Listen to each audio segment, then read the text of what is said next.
The death of MOHBAD last month has really opened our eyes in Nigeria to what is really happening in record labels all over Nigeria.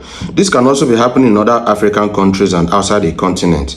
We've noticed that most times the record labels are giving very strong conditions, very tough conditions to the upcoming artists. Here are 7 Nigerians who had issues with the record label. The first person on our list here is Wizkid. Yes, Wizkid Ayo. Wizkid was formerly signed into EME Records. EME Record is the record label of Banky W. He fell out with them because of the unfavorable split he was given over the contract, and he was given only 25%. That means anything his album makes, everything his songs makes, the record label takes 75% and Wizkid takes 25%. Now, as a young artist, Wizkid did not really understand these conditions until his song started going global and his music started gaining more visibility and popularity. So he asked for a review of the contract, which Banky W, the chairman, the leader of EME Record, refused. And that was what led to the breakup of Wizkid leaving EME Record and establishing his current Starboy label, which is now a very global brand.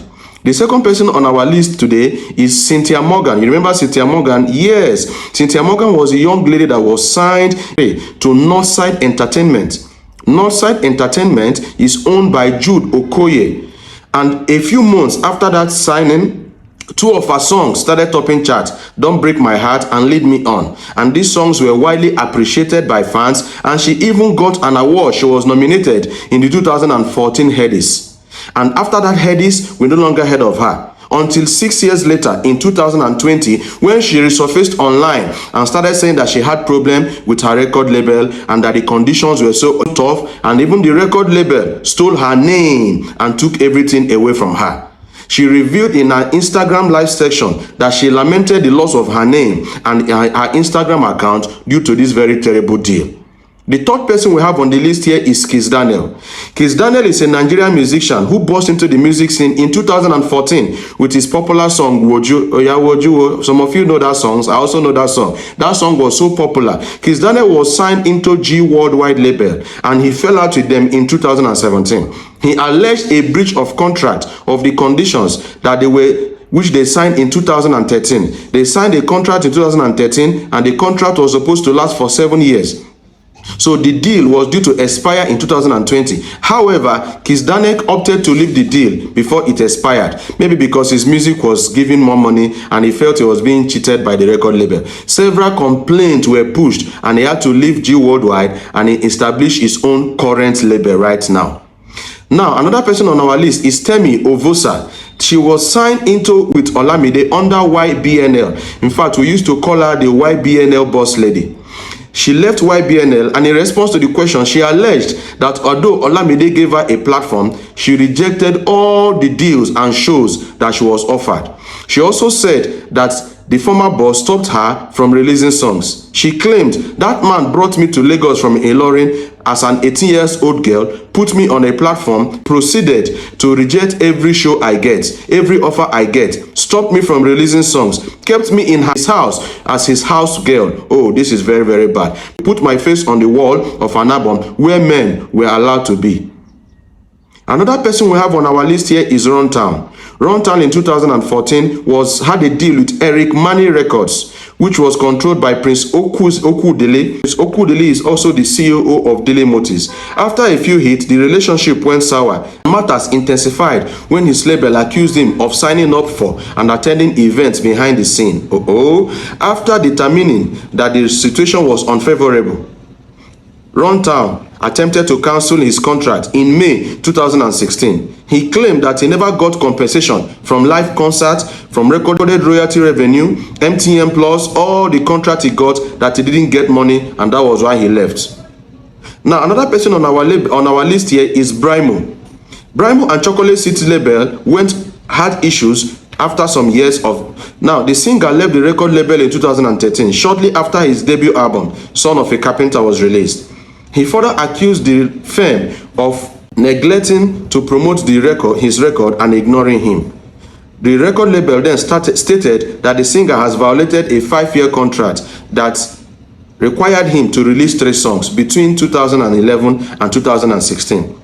Another person in our list is Mehdi. Mehdi took to social media after leaving Square's record in 2012, claiming he lived under unbearable conditions while signed with P Square Brothers. He painted a grim picture of shared living quarters, using a television carton as a bed and covering himself with his shirt. Jude Okoye defended this stance, claiming that they signed artists to give back to the society, but encountered issues with Mehdi when Mehdi wanted to become a part of P Square, a brand that has taken years to build. Artists that have had issues with their record label. Now the issue is this: is it that most of these artists don't understand the conditions before they sign to the record labels? So this is an advice, because the death of MOHBAD has really opened our eyes to what is happening in the music industry in Nigeria. And this is not also in Nigeria, it also happens in other countries, even in the West. So dear upcoming artists, before you sign anything with anybody, make sure you get an entertainment lawyer to help you to check and know what you are signing. Don't, out of desperation, because you want to blow, start from somewhere and build yourself and grow yourself. Opportunities will come, and when the opportunities come, please try to know what you are signing before you sign. So my question is this: do you think that Wizkid was greedy for leaving EME Music? Do you think that Kiss Daniel was greedy for leaving G Worldwide label?